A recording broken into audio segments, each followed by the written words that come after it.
अपना मिल मालिक बनने, संसार के धन कुबेरों में गणना कराने और बड़े-बड़े उद्योगपतियों में नाम लिखाने की इच्छाएँ बन जाती है, तब यह महत्वाकांक्षा बन जाती है।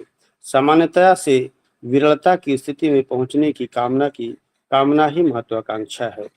महत्वाकांक्षा के एक दूसरे से विपरीत दो रूप होते हैं, एक शुभ और दूसरा अशुभ। उसी प्रकार उनकी पूर्ति असंभव होने पर भी शुभ महत्वाकांक्षी चरित्र नायक की तरह उज्ज्वल पृष्ठ में और अशुभ महत्वाकांक्षी इतिहास के मलिन पृष्ठ पर अंकित होते हैं। इस प्रकार ऐतिहासिक होने पर भी एक विरल व्यक्ति पतित और कलंकी एक श्रद्धा और सम्मान के साथ देखे सुने और याद किए जाते हैं।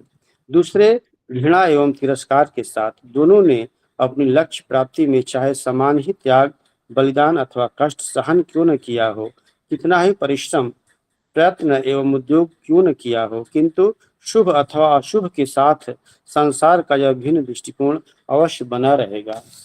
संसार को विजय करने की इच्छा रखने वाला सिकंदर निस्संदेह महत्वाकांक्षी व्यक्ति था।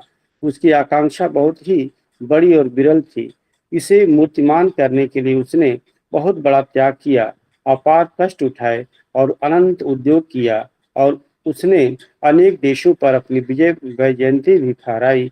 तथापि विरल व्यक्ति होने पर भी वह इतिहास के उज्ज्वल पृष्ठ पर लिखे जाने का गौरव प्राप्त न कर सका। इसका एकमात्र कारण यही था कि उसकी महत्वाकांक्षा अशुभ थी।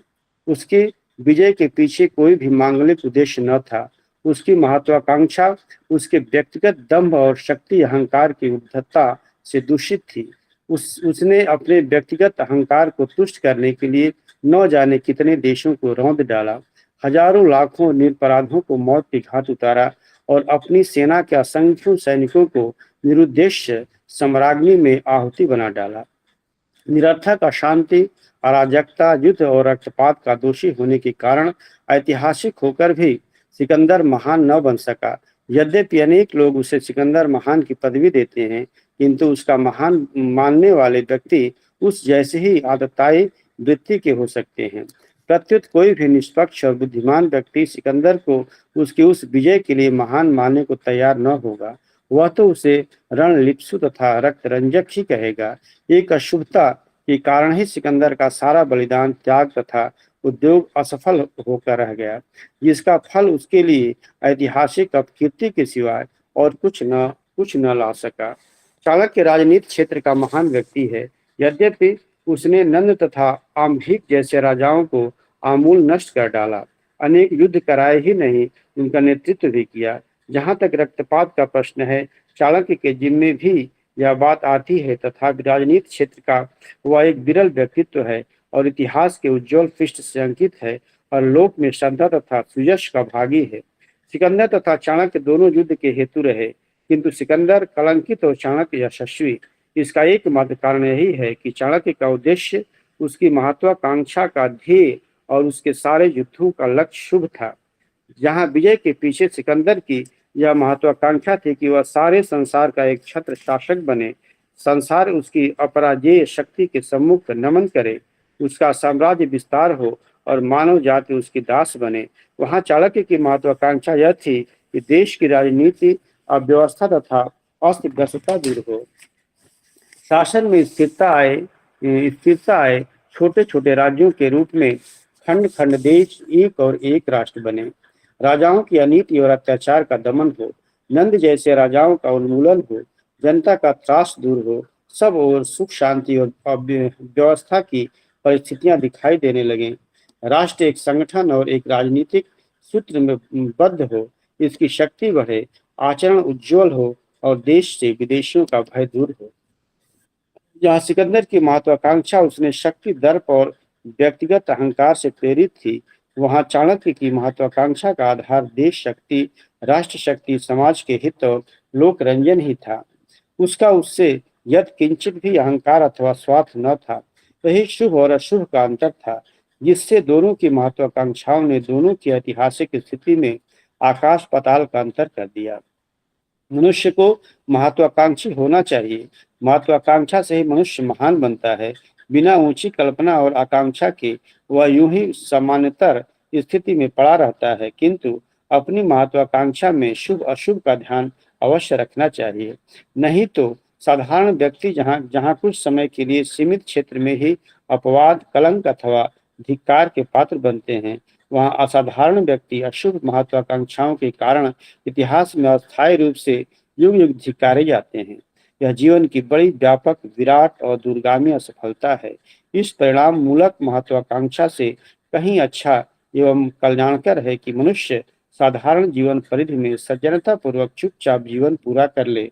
इससे वह महान भले न बन पाए, किंतु लोक से लेकर परलोक तक युग युगांतर के लिए उसकी आत्मा तो कलंक, ग्लानि और पश्चाताप की आग में न जलेगी। यदि आपकी महत्वाकांक्षा धनवान, यशवान अथवा बलवान बनने की है, बड़ा अच्छा है। आपको उसे मूर्तिमान करने के लिए यथासंभव पुरुषार्थ और प्रयत्न करना चाहिए। फिर भी इससे पहले कि आप अपनी महत्वाकांक्षाओं से प्रेरित एवं परिचालित हों, यह देख लीजिए, पूरी तरह विवेचन कर लीजिए कि आपकी महत्वाकांक्षा अशुभता के दोष से तो दूषित नहीं है। उसमें लोक रंजन, सामाजिक हित अथवा आत्मोद्धार की भावना के स्थान पर शोषण, प्रतिशोध, प्रतिहिंसा, भोग, विस्तार आदि के विषैले बीज तो सन्निहित नहीं है। यदि ऐसा हो तो तत्काल ही अपने उन महत्वाकांक्षाओं को तिलांजलि दे दीजिए अथवा उनका सुधार संशोधन कर डालिए, क्योंकि इससे तो लोक से लेकर परलोक तक के बनने बिगड़ने की संभावना होती है। अपयश और अशांति मूलक महानता से शांति, संतोष और सुखदायक सामान्यता हजारों लाखों गुना अच्छी है।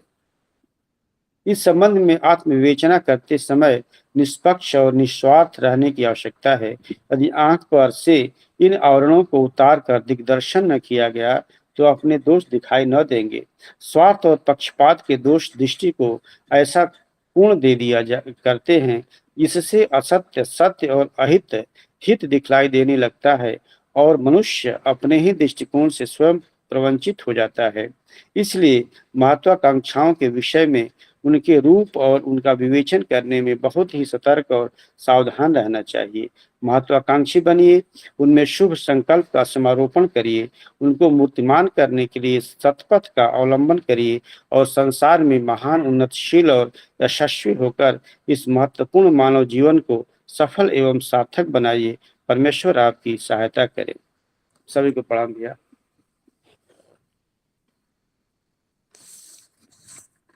जी बहुत बहुत आभार भैया। शोभना दीदी का बीच में ये नेटवर्क डिस्टरबेंस हो गया था, तो इसी कारणवश जो है वाचन नहीं कर पाए। लेकिन फिर भी उन्हें आभार है।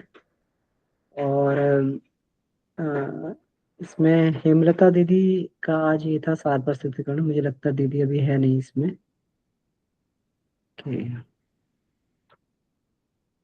ठीक है, तो मेरा निवेदन है, और कोई भाई बहन इसमें अपना सार प्रस्तुतिकरण करना चाहे, अपनी बात को रखना चाहे तो रख सकते हैं जी।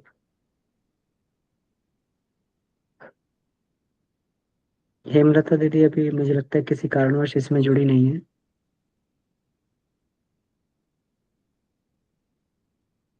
भैया हेमलता दी तो है इसमें। हेमलता दीदी हैं? हेमलता दीदी आप हैं? जी भैया, अभी जस्ट हम जुड़े हैं। सॉरी, हाँ। हमने देखा नहीं था भैया, तो अभी देखे तो एक्चुअली थोड़ा मुझसे थोड़ा सा ये रहा, डिले रहा मैसेज डालने में एक्चुअली, अदरवाइज हम अभी मेरे यहाँ कुछ लोग आए हुए थे, तो अभी वो गए तो हम ऑन किए तो देख रहे हैं जो मेरा ही है, तो अभी जस्ट हम जुड़े ही हैं। तो दीदी आप इस स्थिति में हैं, सार प्रस्तुतिकरण की स्थिति में? जी भैया, हमने सुना ही कुछ नहीं, हमें कुछ ठीक। भी आइडिया नहीं है। अच्छा अच्छा, ठीक है। ठीक है किस दीदी, विषय कोई पर दिक्कत बोलना नहीं। है कोई जी। दिक्कत नहीं जी। राहुल पाल जी, जी आप कुछ कहना चाह रहे हैं जी? जी भाई साहब, प्रणाम सभी को। जी प्रणाम। आवाज मुझे लगता है ठीक आ रही होगी। आवाज ठीक है भाई साहब? कूलर चलाया हुआ है या नहीं तो फिर बंद करता हूँ इसको। हाँ, थोड़ी सी डिस्टरबेंस है भैया आवाज में जी। अच्छा, ठीक है जी। प्रणाम। आशा करता हूँ ठीक होगी आवाज। जी जी जी। जी सभी को प्रणाम। ये आजकल एक जो महत्वाकांक्षा के ऊपर बताया गया है कि शुभ और अशुभ 2 प्रकार की महत्वाकांक्षा होती हैं। तो मुझे लगता है कि महत्वाकांक्षाएँ हम ऐसी इच्छाओं को कह सकते हैं, जो एक लक्ष्य के रूप में अपने अंतस में स्थापित हो जाती है कि ये तो मुझे करना ही करना है। एक मन में एक स्फुरना हुई, एक इच्छा हुई और फिर उस इच्छा को जब दृढ़ता से एक लक्ष्य का रूप दे दिया कि जीवन में ये तो करना ही है। मुझे लगता है कि उसे ही हम लोग महत्वाकांक्षा कह सकते हैं। तो ये 2 प्रकार की होती हैं, शुभ और अशुभ, ऐसा बताया गया है। जो धर्मानुकूल इच्छाएँ होती हैं, उनका परिणाम सुखद होता है और जो अपने आप ही कुछ लोक प्रवाह के कारण या परिस्थितियों के कारण कुछ इच्छाएँ उपज जाती हैं मन में, तो उनका परिणाम भी दुखद होता है या न्यूट्रल कह सकते हैं, न्यूट्रल होता है, सुखद और आनंददायक परिणाम नहीं होता। दरअसल हमारे जो मन का कार्य करने का तरीका है, उसका कार्य करने का तरीका ये है कि वो इच्छाएँ पैदा करता है ना? फिर बुद्धि उस पर विचार मंथन करती है, उसको सपोर्ट करती है, तो फिर जैसा भी मनुष्य चाहता है, उस अपना एक लक्ष्य बना लेता है। तो इसमें गीता में जब भगवान कृष्ण और अर्जुन का वार्तालाप एक दिन सुन रहा था, तो भगवान कृष्ण समझा रहे थे कि हमें मन का कहना नहीं मानना चाहिए, भावनाओं के भंवर में नहीं बहना चाहिए, बल्कि अपने विवेक के अनुसार लक्ष्य अपना बनाना चाहिए और पुरुषार्थ करना चाहिए। तो अर्जुन ये कहता है कि भगवान अगर आप कहते हैं कि ना तो प्राणी जो है अपने मन की बात माने, ना भावनाओं के भंवर में बहे, तो फिर मनुष्य कर्म ही क्यों करेगा? भगवान समझाते हैं, श्री कृष्ण भगवान कहते हैं कि वो कर्म करेगा अपने कर्तव्य पालन के लिए, कि आपकी इस स्थिति में आपका कर्तव्य क्या है, धर्म क्या है, वो इसलिए कर्म करेगा, ना कि वो किसी इच्छाओं से, महत्वाकांक्षाओं से एवं भावनाओं से, लोक प्रचलनों से, ये मान्यताओं से, इन सब से प्रभावित हुए बिना वो विवेक के अनुसार सोचेगा कि इस समय मेरा धर्म क्या है और उस धर्म को पूरा करने के लिए वो अपना कर्म करेगा। तो इस प्रकार की अगर महत्वाकांक्षाएँ हम भी अपने जीवन में सोच समझ के महत्वाकांक्षाओं को स्थापित करें तो उसका परिणाम सुखद हो सकता है। अन्यथा जैसे हमारे मन में या कोई भी विचार आते ही रहते हैं, इसी जैसे खाली पड़े स्थान पर झाड़-झंकाड़ अपने आप ही उग जाते हैं। इसी तरीके से अगर हम स्वाध्याय, सत्संग इस तरीके के अभ्यासों को अपनी दिनचर्या में शामिल नहीं करेंगे तो गलत भावनाएँ, इच्छाएँ, लोक मान्यताओं से प्रेरित होकर कुछ ना कुछ ऐसा लक्ष्य बन जाएगा कि उसी के में हम लोग अपना जीवन का पुरुषार्थ पूरा गँवा देंगे और फिर बाद में हमें कभी विवेक जगा तो लगेगा कि हमें ऐसा नहीं करना चाहिए था, कुछ अच्छा लक्ष्य रखना चाहिए था। तो ऐसा ना हो तो हम सभी प्रयास यही करेंगे कि अपना महत्वाकांक्षाएँ जो हैं उनको एक बार उस पर विचार कर लें कि क्या मेरे मन में जो इच्छाएँ उठ रही हैं वो धर्मानुकूल हैं या फिर वो अधर्म का सपोर्ट कर रही हैं, मनोरंजन की तरफ जा रही हैं या और भी कई तरीके की ऐसी अशुभ महत्वाकांक्षाएँ हो सकती हैं जिनसे बचने के लिए विवेक का प्रयोग करना चाहिए। अभी इतना ही है। जी, प्रणाम भाई साहब सभी को। जी, बहुत सुंदर भैया। बहुत बढ़िया आपने इसका ये अपना दृष्टिकोण दिया है इस विषय के ऊपर। और भी कोई भाई-बहन इसमें अपनी बात रखना चाहें तो रख सकते हैं। जी, भाई साहब एक बात पूछनी थी कि ये जो अपनी मीटिंग चल रही है ऑनलाइन स्वाध्याय की, क्या इसको मैं अपने व्हाट्सएप ग्रुप में शेयर कर सकता हूँ इस लिंक को? जी, जी भैया बिल्कुल कर सकते हैं।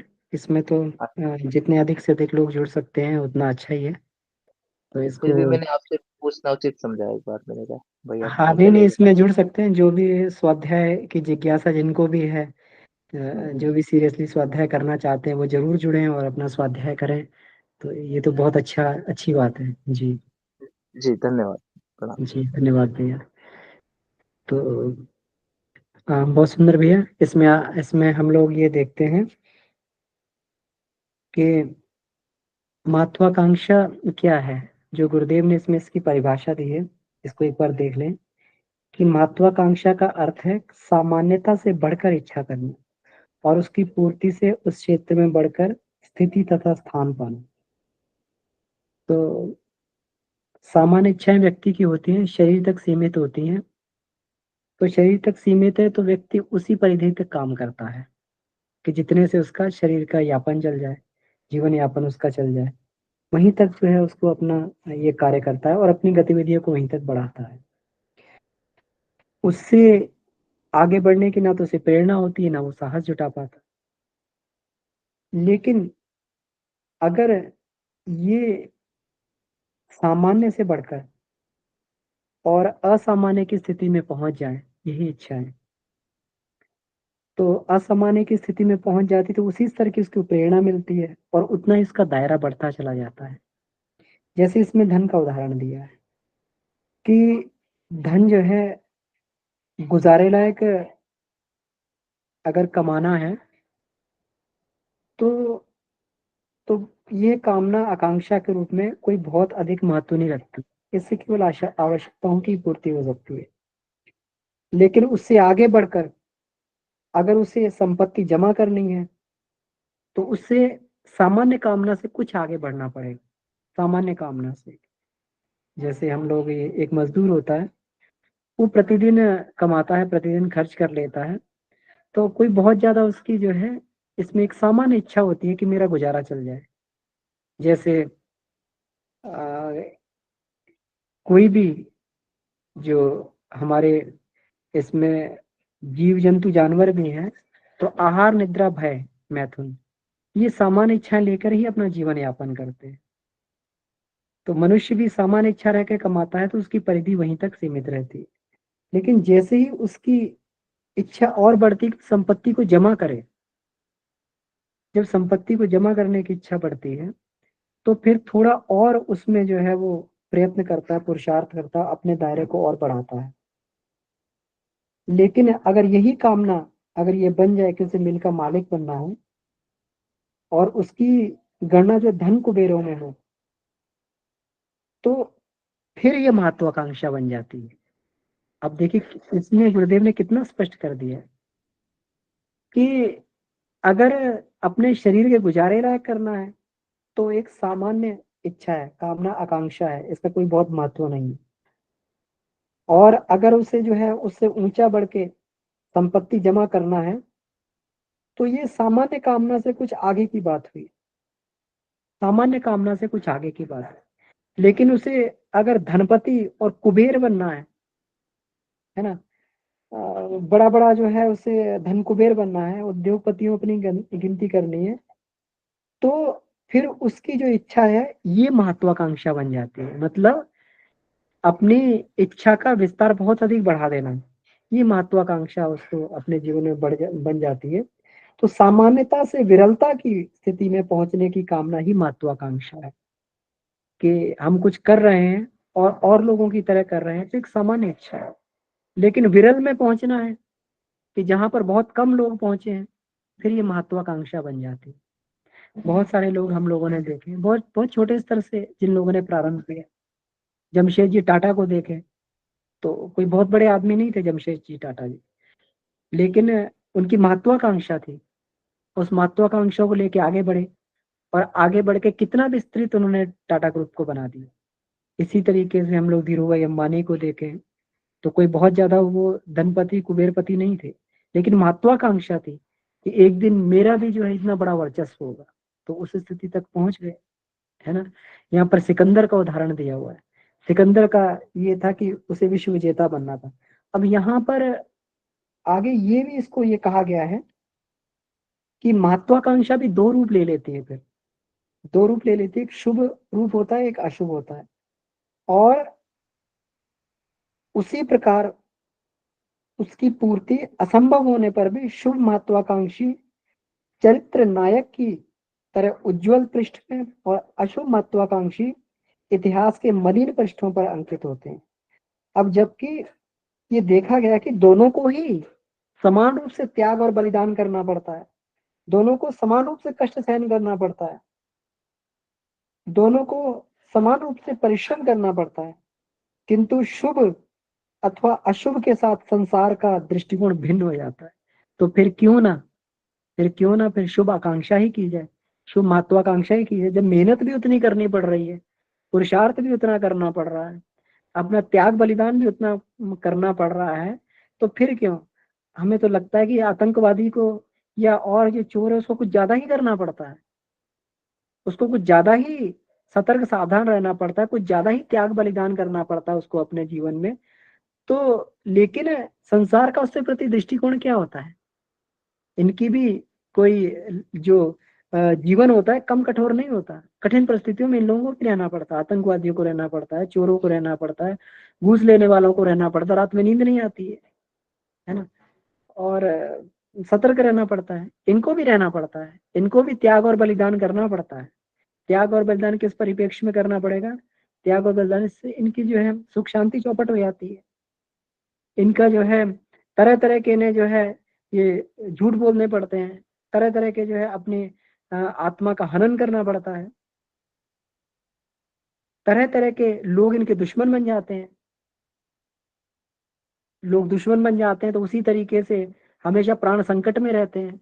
तो ऐसा नहीं है कि इनका जीवन बड़ा आसान होता है, लेकिन निकृष्ट महत्वाकांक्षा पे चलते हुए संसार का दृष्टिकोण जो उनके प्रति एक आतताई का, एक दुष्ट व्यक्ति का ही दृष्टिकोण रहता है। लेकिन हमें लगता है कि जो एक सामान्य व्यक्ति होता है, अच्छी महत्वाकांक्षा वाला व्यक्ति होता है, उसे कुछ कम ही प्रयास करना पड़ता है, उसे कुछ कम ही प्रयास करना पड़ता है, क्योंकि उसमें दैवी सहायता भी जुड़ जाती है। अगर कोई व्यक्ति अच्छी महत्वाकांक्षा लेकर चल रहा है, तो गुरुदेव को हम लोग देखें तो गुरुदेव ने कहा कि जितना हमने पुरुषार्थ किया है वो जो अनुदान मिला उससे कई गुना अपेक्षा अधिक है। तो इसमें केवल उनका पुरुषार्थ नहीं था, लेकिन एक सच्ची महत्वाकांक्षा थी इसमें, एक अच्छी महत्वाकांक्षा थी कि इस संस्कृति के लिए, इस देश के लिए उन्हें कुछ करना है, इस संस्कृति उद्धार के लिए, ऋषियों की योजना को आगे बढ़ाने के लिए, ऋषियों के जो विधाएं थी उनको आगे बढ़ाने के लिए उनको कुछ करना है। एक महत्वाकांक्षा थी, और उनकी महत्वाकांक्षा में कई ऋषियों की, उनकी महत्वाकांक्षा में कई ऋषियों की, देवताओं की शक्ति जुड़ गई, और अपने पुरुषार्थ में जो है उनके कई देवताओं का पुण्य, उनकी कृपा और ऋषियों का की कृपा जुड़ने से उन्होंने वह काम कर दिया जो गुरुदेव ये कहते हैं कि कोई अगर 5 व्यक्ति भी लगातार 800 वर्ष तक वो काम करते रहे तो 80 वर्ष का काम तो जो गुरुदेव करके वो नहीं कर सकते थे। तो ऐसा प्रतीत होता है कि जो अच्छी महत्वाकांक्षा रखने वाला व्यक्ति होता है उसको निकृष्ट महत्वाकांक्षा रखने वाले व्यक्ति से कुछ कम ही प्रयास पुरुषार्थ करना पड़ता है, लेकिन फिर भी उसकी उसकी जो है विजयश्री होती है वो उसकी तुलना में कहीं अधिक होती है। अब इसमें ये सिकंदर का जो इसमें उदाहरण दिया है कि सिकंदर और चाणक्य की तुलना की है कि संसार को विजय करने की इच्छा रखने वाला सिकंदर निस्संदेह महत्वाकांक्षी व्यक्ति था। बिल्कुल ठीक, इतनी बड़ी महत्वाकांक्षा थी उसकी कि पूरे संसार को ये करना है, और बहुत बड़ी विरल थी। इतना तो कोई व्यक्ति नहीं, संसार को जीतने का जो है ये कितने लोगों ने इच्छा की है, बहुत कम लोगों ने इच्छा की है।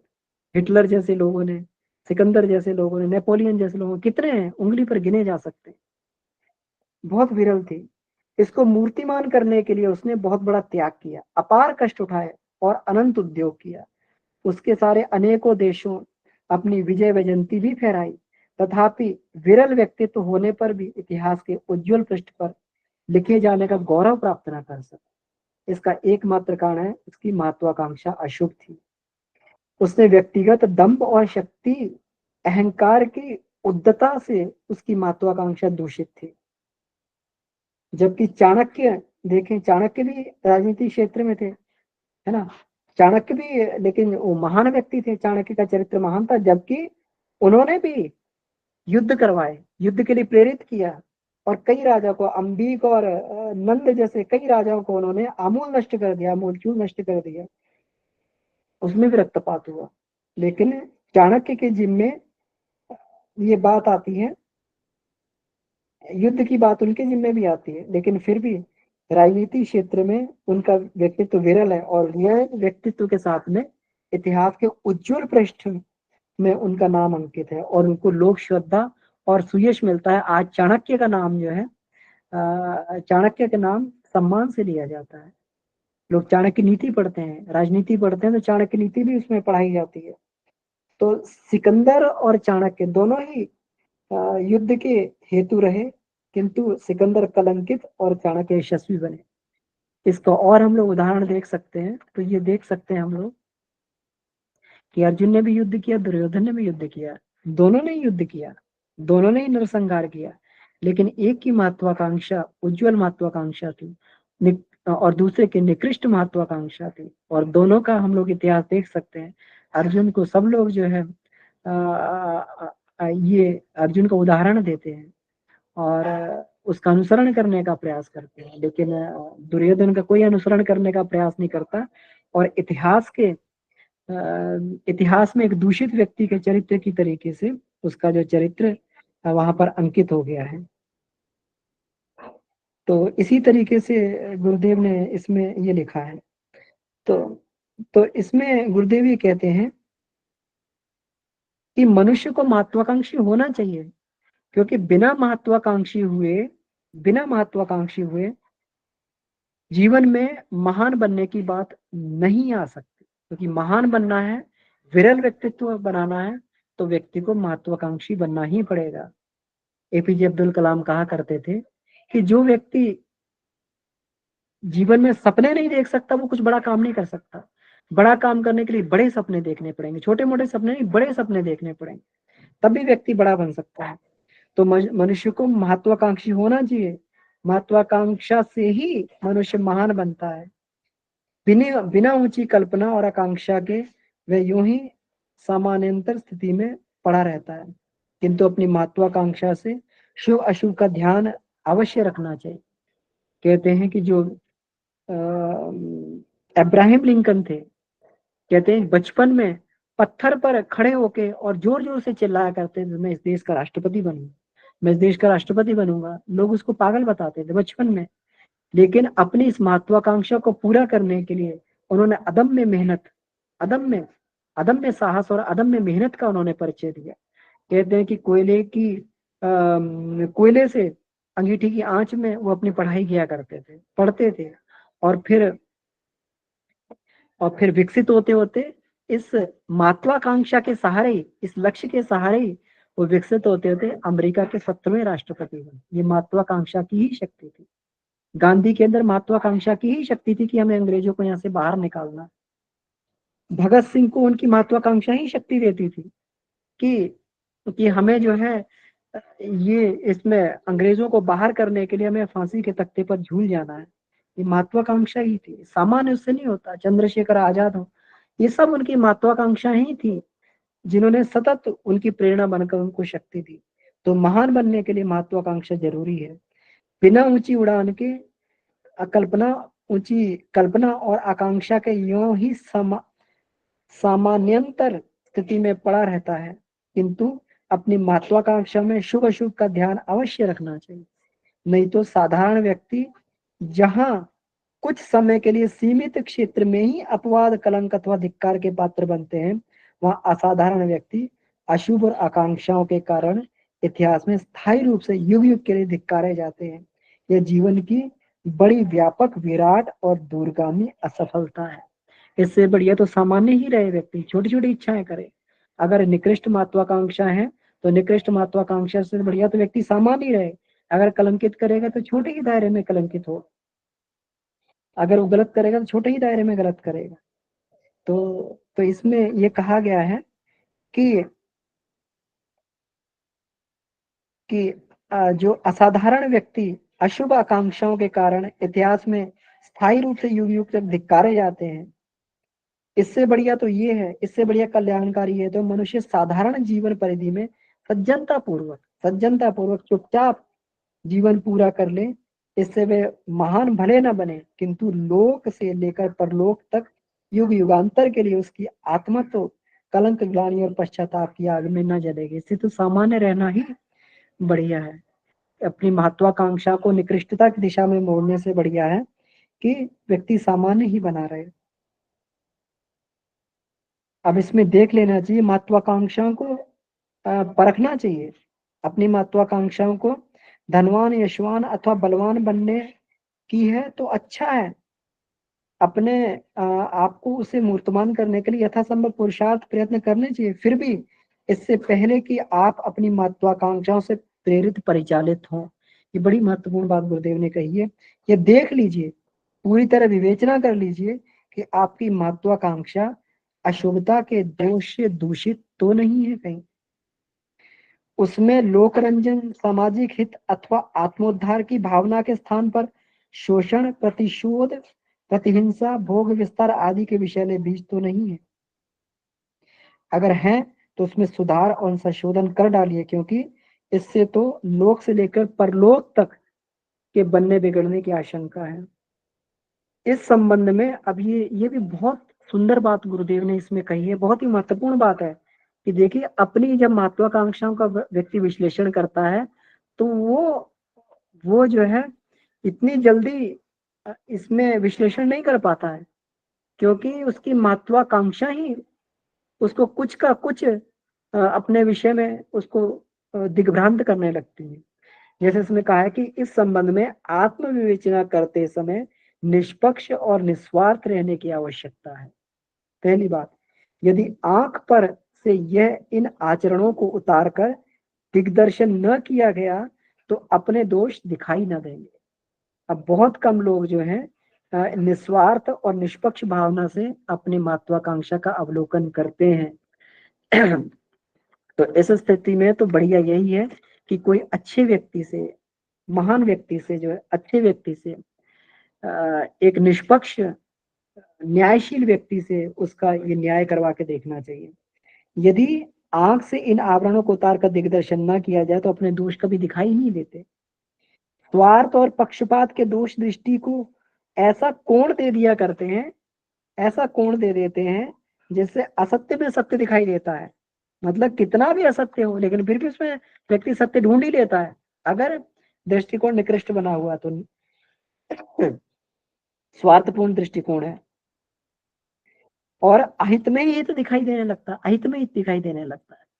जो लोग ये करते हैं, जो लोग चोरी करते हैं, बेईमानी करते हैं, है ना, दूध में जो है पानी मिलाकर बेचते हैं, है ना, और ये करके बेचते हैं, तो उनको जो है अहित में ही दिखाई देने लगता है, उनको तरह तरह के आने लगते हैं। क्या दिक्कत है उसमें? सभी ऐसा ही करते हैं। नहीं करेंगे तो हमारी ये नहीं कर पाएंगे, हमारा जो है प्रगति नहीं हो पाएगी, हमारे घाटे में चले जाएंगे। बहुत सारी चीजें जो है उनका मन ही तरह तरह के इसमें ये प्रस्तुत इसमें ये करने लगता है। और मनुष्य अपने ही दृष्टिकोण से स्वयं प्रवंचित हो जाता है, अपने दृष्टिकोण से स्वयं व्यक्ति मोहित हो जाता है कि मेरा दृष्टिकोण बिल्कुल सही है, भले ही उसका दृष्टिकोण कितना खराब हो। इसीलिए कोई भी चोर, कोई भी आतंकवादी अपने को खराब नहीं मानता है। ये खराब तो तब पता चलता है उसे जब उसकी उसको लोगों का धिक्कार मिलता है, जब उसको आत्म प्रताड़ना मिलती है, तब उसको समझ में आता है कि मेरा कर्म जरूर कुछ गलत है। नहीं तो औरंगजेब को कहाँ मालूम पड़ा था? औरंगजेब को कहाँ मालूम पड़ा था जब गुरु गोविंद साहब के जो है चारों साहिबजादे जो उसके कारण, उसके अत्याचारों के कारण शहीद हो गए थे। दो साहिबजादों को जो है उसमें जोरावर और फतेह सिंह को उन्होंने जो है उसमें दीवारों में चिनवा दिया था। तो कहाँ उसको अपना ये मालूम पड़ा था? लेकिन बाद में जब उसे पश्चाताप हुआ तो उससे मालूम पड़ा कि मैंने क्या से क्या कर दिया है। तो अपने ही दृष्टिकोण से प्रवंचित हो जाता है। इसलिए महत्वाकांक्षाओं के विषय में उनके रूप और उनका विवेचन करने में बहुत ही सतर्क और सावधान रहना चाहिए। महत्वाकांक्षी बनिए, उनमें शुभ संकल्प का समारोपण करिए, उनको मूर्तिमान बनाने के लिए सत्पथ का अवलंबन करिए। संसार में महान, उन्नतिशील और यशस्वी होकर इस महत्वपूर्ण मानव जीवन को सफल एवं सार्थक बनाइए। परमेश्वर आपकी सहायता करे। तो गुरुदेव अंत में ये भी कह देते कि परमेश्वर आपकी सहायता करे। तो ठीक है, आइए इसी के साथ इसको जो है और भाई बहनों से मेरा निवेदन है कि वो अपनी बात को इसमें जरूर रखेंगे। जी, चर्चा का है विषय, तो चर्चा में सब लोग सम्मिलित हो तो बहुत ही बढ़िया ये रहता है। जी किशोरी दीदी। जी भाई प्रणाम, सभी को प्रणाम। जन्मदिन का जी, प्रणाम। संस्कार में भी गुरुदेव ने इसको जोड़ा है कि ओम श्रेषाम पथे चरिष्यामि, और उसके जब व्रत धारण करवाते हैं तब कहते हैं ओम महत्वाकांक्षाम सीमितम विधास्यामि, है ना। महत्वाकांक्षाओं को सीमित रखेंगे, जो अशुभ महत्वाकांक्षाएं हैं उसको सीमित रखने की बात वहां पर जरूर हुई है। तो बहुत ही सुंदर मैं एक घटना बताऊंगी जो अशुभ के कारण आज युवा भटकते हैं, जो महत्वाकांक्षा हम गलत रखते हैं कि हमें आईफोन ही चाहिए, हमें इतने 1.5 लाख का कौन सा गाड़ी होता है वही चाहिए, चाहे माता पिता को वो देने की औकात है या नहीं है, लेकिन मुझे वही चाहिए। इस वजह से हमारे रिश्तेदार में ही एक अकेला बच्चा अपने माता पिता से जिद किया, नहीं देने के कारण आपस में तू मैं हुई और वो घर छोड़ के चला गया और कभी वापस नहीं आया। तो ऐसी महत्वाकांक्षाएं जीवन में जो हमें पूरे नीचे गिरा देती है, वो कभी नहीं पालना चाहिए। हम लोन खाने को नहीं है, कर्ज लेके भी हम आईफोन ही लेंगे क्योंकि हमारे दोस्तों के पास है, दोस्तों के साथ जाएंगे तो दोस्त लोग हंसते हैं, ये क्या छोटा सा लेके जा रहा है, ऐसे चल रहा है वैसे। ये ग्लानि के मतलब में आके और भोग को जीना, जो यहाँ पे गुरुदेव स्पष्ट लिखे हैं कि ये भोग का ना हो, है ना। बहुत सारे शब्द इसमें, प्रतिहिंसा, भोग, शोषण, प्रतिशोध। तो ये सब भावनाओं के कारण यदि हम महत्वाकांक्षा रखते हैं अशुभ, तो ये हमें बहुत ही निम्नगामी ले जा रहा है आज के युवाओं को। तो इस पर हम सबको विचार करना होगा और उन्हें भी मार्गदर्शन देना होगा। तो जी भैया, मुझे बस इतना ही कहना था। प्रणाम भैया। जी बिल्कुल, आज के युवा महत्वाकांक्षी तो हैं और दिन रात में अमीर भी बनना चाहते हैं, है ना। सारी लग्जरी भी जुटाना चाहते हैं और ये बैंक का जो सिस्टम है, जो तुरंत लोन देकर जो है और फिर उन युवाओं को अंधकार में धकेल देता है। तो फिर वो अवसाद में, परेशानी में, टेंशन में गिर जाते हैं। दिन रात उनका जो है इसी में कटता है कि ईएमआई कैसे भरी जाएगी, ईएमआई कैसे भरी जाएगी। तो ये बड़ा ही एक ऐसा युग आ गया है जिसमें ये सिद्धांत काम कर रहा है कि यावत जीवम सुखम जीवम ऋणम कृत्वा गतम पिबेत। जब तक जियो तब तक सुखी रहो और ऋण करके भी घी पियो। तो ये बहुत ही खतरनाक दर्शन है चारवाक का। तो हम सभी को इससे सावधान रहना चाहिए और युवाओं को सही दिशा देने के लिए हमेशा जो है ये उसको उसके चिंतन चरित्र व्यवहार गढ़ने के लिए जो है हमेशा संस्कारवान बनाने का उसको प्रयास करना चाहिए। बच्चों से ही इसका प्रयास करना चाहिए और सबसे बड़ी बात है अपने जीवन के उदाहरण रखने चाहिए सामने। तो ठीक है, बहुत बहुत धन्यवाद दीदी। और भी भाई बहन इसमें अपनी बात को रख सकते हैं। जी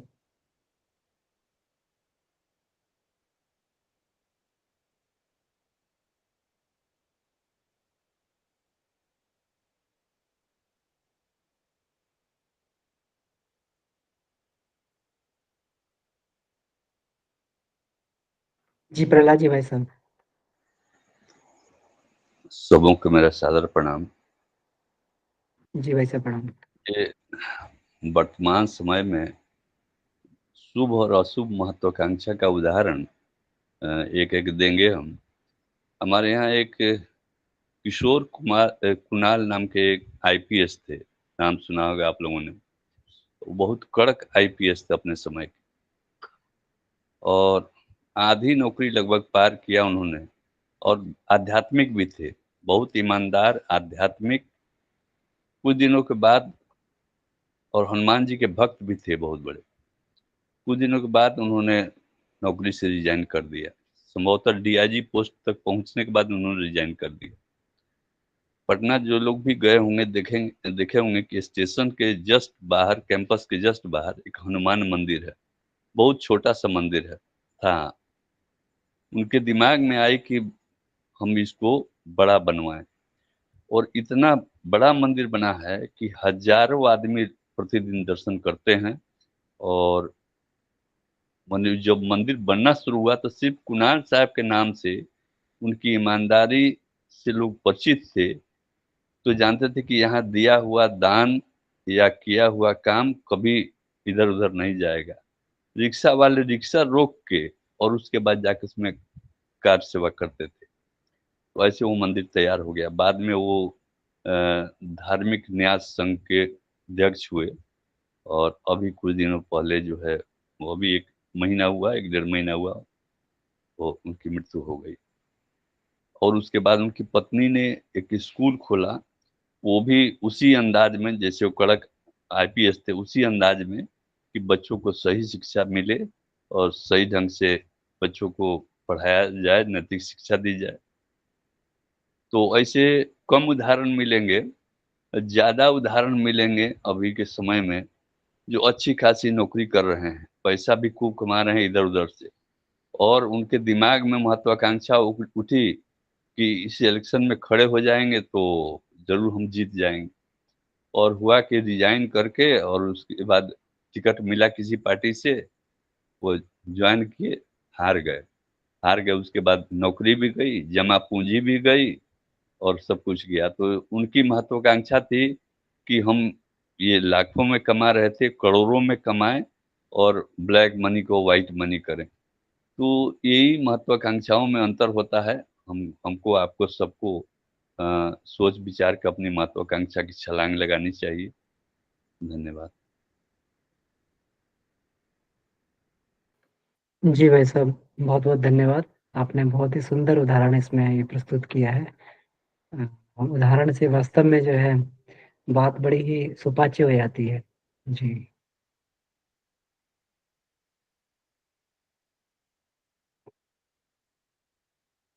और भी भाई बहन इसमें जुड़े हुए हैं, तो निवेदन है कि अपनी बात जरूर रखें।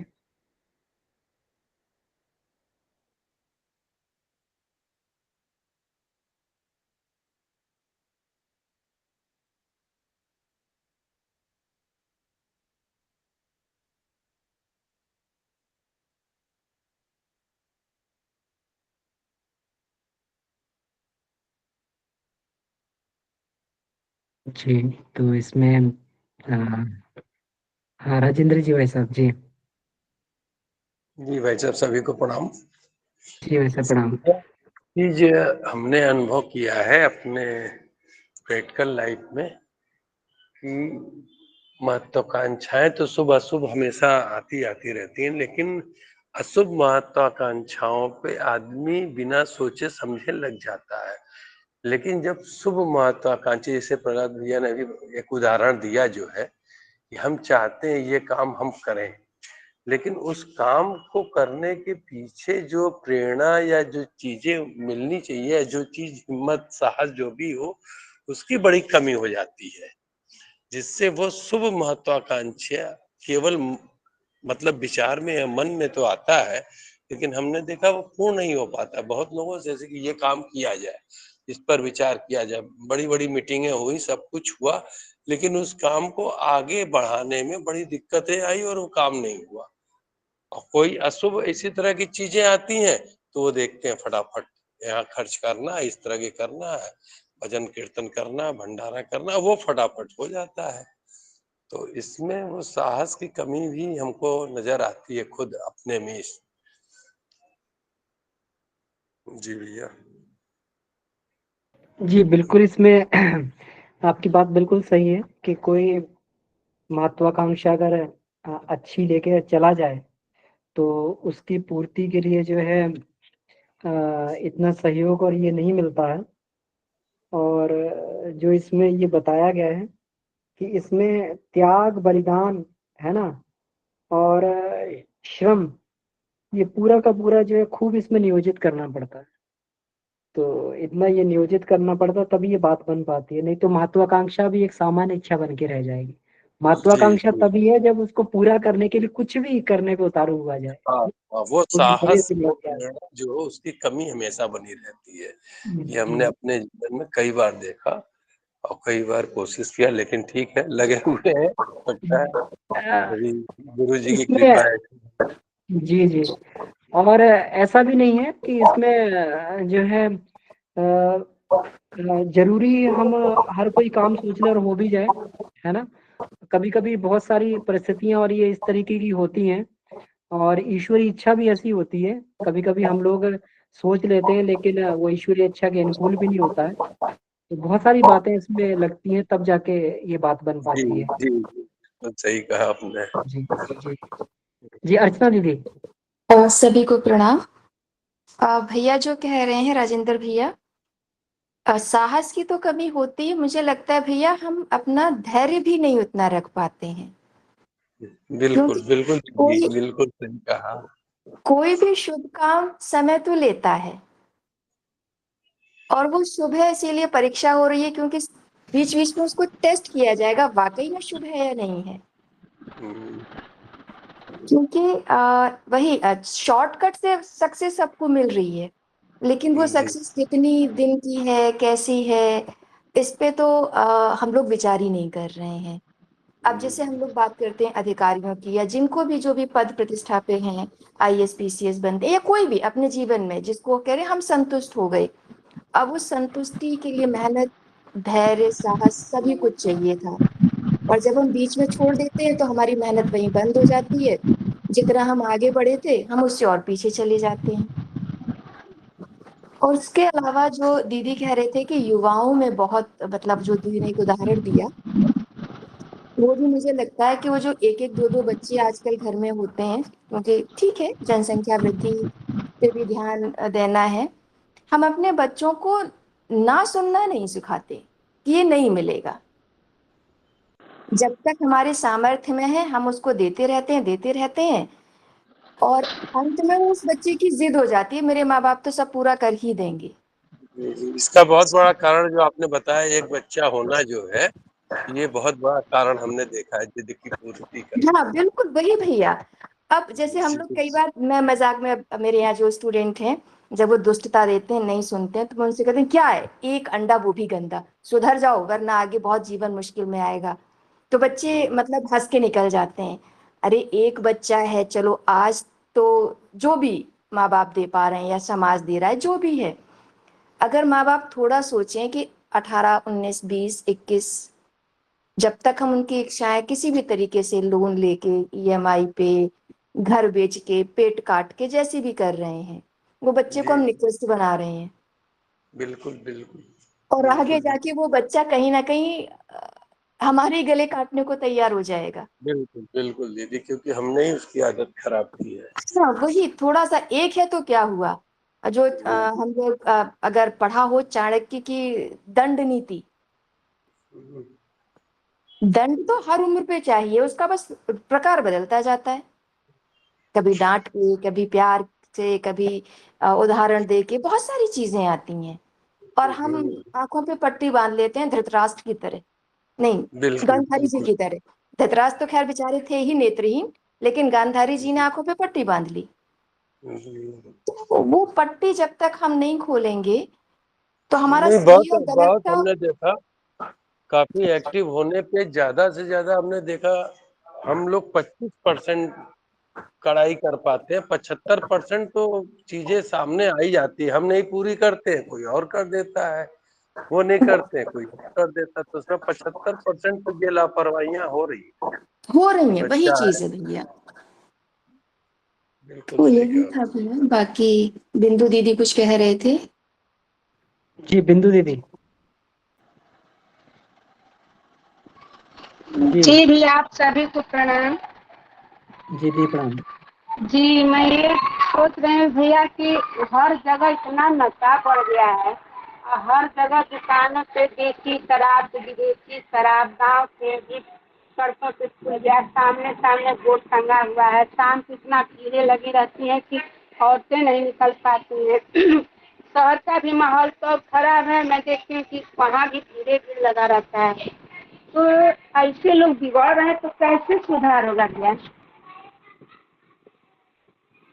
दीदी और गुटखा, जर्दा, मतलब जितना नशा है सब बढ़ते जा रहा है, और सबके लिए सरकार कुछ कर ही नहीं रही है, और खोल रही है, सामने सब दिख रहा है, कोई प्रावधान उस पे नहीं बंद है। जी दीदी, इसमें देखिए, जो गुरुदेव ने सूत्र बताया, सबसे बड़ा सूत्र इसमें बताया, वह आत्म सुधार संसार की सबसे बड़ी सेवा है ना। तो हर कोई व्यक्ति अपने को बदले, संसार का परिप्रेक्ष्य है ये बदलना तो है ही, जो हम लोग अभी पढ़ रहे थे पीछे, ये अगर व्यक्ति खुद नहीं बदलेगा तो फिर परिस्थितियां उसको बदल देंगी। जो जो स्वयं नहीं बदलते हैं, प्रकृति उनको फिर उनको रास्ते से हटा देती है। ये संसार का नियम है, परिवर्तन का नियम है ये। तो इसलिए इसमें कहा है कि चारों तरफ कांटे हों तो सबसे बड़ी ऑप्शन यही बचता है, कांटों को हटाने की बजाय खुद जूते पहन लिए जाए। तो जब व्यक्ति जी, बच्चों लेकिन माहौल इतना भैया खराब हो रहा है कि आजकल तो लड़के लड़कियां सुनने में आ रहा है कि सब पीने खाने लगी, नहीं तो हॉस्टल में कितना भी रखने लायक नहीं रह गया। ये माहौल दीदी कितना भी खराब हो, लेकिन बच्चा अगर संस्कारवान होगा, घर की संस्कार शाला में अगर वो पका हुआ है, पढ़ा हुआ है, तो कितने भी खराब माहौल में चला जाएगा, वो माहौल उसको छू नहीं सकता है ना दीदी। तो जी इसलिए हम लोग यही कोशिश करें बच्चों को अधिक से अधिक अच्छे संस्कार देने की, जो गुरुदेव ने ये संगत में आगे चल के लगता है कि कहीं ऐसा नहीं बजा जाए बच्चे। नहीं हो सकता। संगत कितनी भी संगत हो जाए, अगर व्यक्ति ईश्वर से जुड़ा रहेगा, है ना, जी ईश्वर की, इसीलिए तो गुरुदेव ने नियमित उपासना, और ये भी कहा है, आज ये भी सबसे बड़ी विसंगति है कि हम बच्चों को अध्यात्म से जोड़ने में बड़ा देर कर देते हैं कि बेटा अभी तुम्हारी उम्र नहीं हुई है ना। जबकि गुरुदेव ने कहा 11-12 वर्ष की उम्र सबसे उचित उम्र होती है, उसी समय जो है गुरु दीक्षा, गायत्री मंत्र की दीक्षा देकर उसको उपासना से जोड़ देना चाहिए, ताकि वहीं से जो उसके बनने बिगड़ने की जो प्रक्रिया प्रारंभ होती है, तो व्यक्ति अपने जीवन में फिर भटकाव नहीं आता। जो व्यक्ति ईश्वर के साथ में जुड़ा रहेगा, बच्चा ईश्वर के साथ में जुड़ा रहेगा, उसके जीवन में कभी भटकाव नहीं आएगा। हो सकता है कि थोड़ी बहुत जो है धूल के कारण जो है उसके ऊपर धूल लग जाए, लेकिन वो धूल टिकेगी नहीं।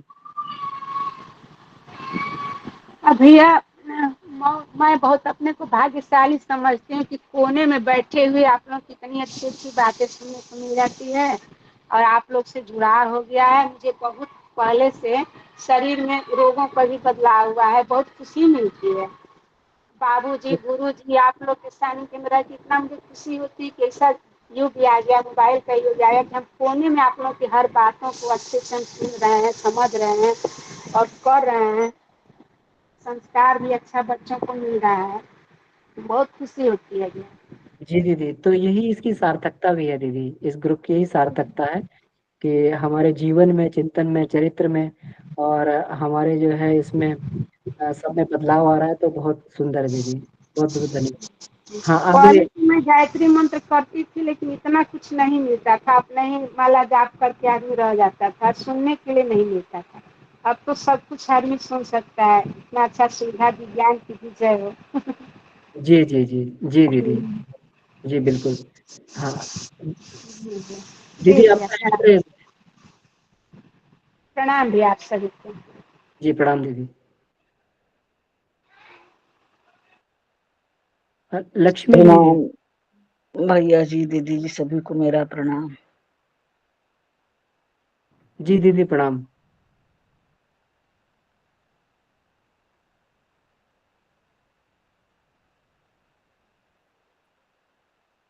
जी दीदी।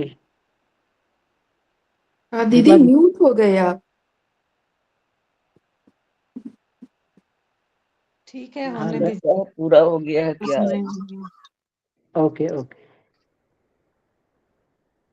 लक्ष्मी विभा दीदी आप कुछ कहना चाह रही हैं?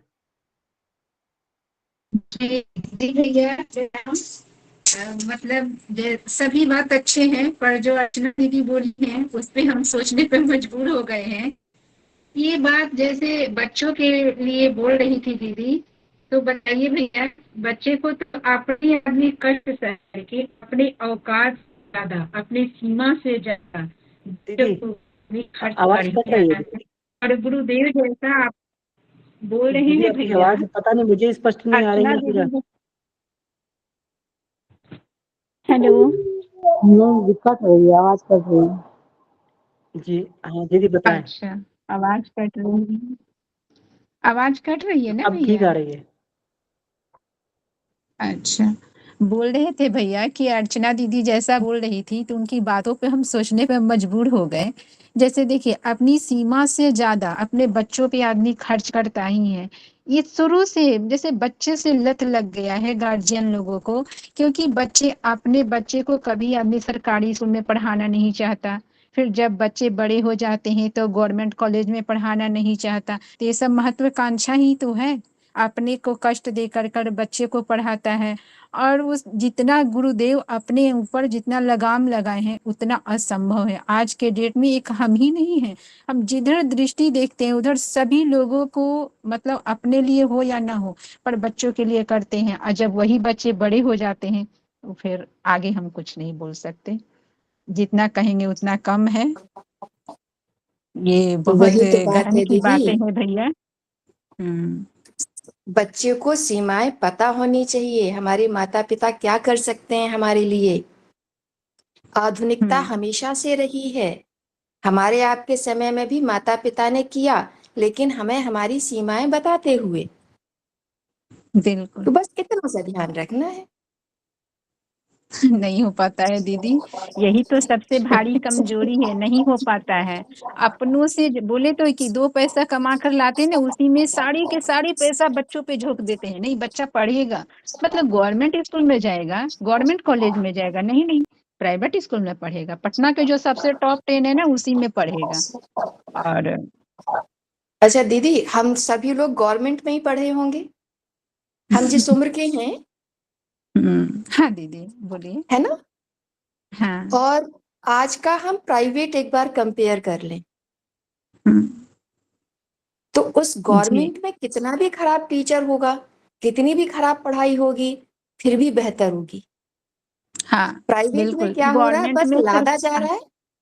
जी हाँ, गवर्नमेंट में और है कि संस्कार मिला, और अभी जो जी प्राइवेट स्कूल है जिसमें बस दिखावा है, जी जी जी, तो बस कोई नहीं, दिखावा, दिखावा के अलावा थोड़ा कुछ थोड़ा नहीं है। प्रयास होगा तो शायद चीजें ठीक हो जाएं।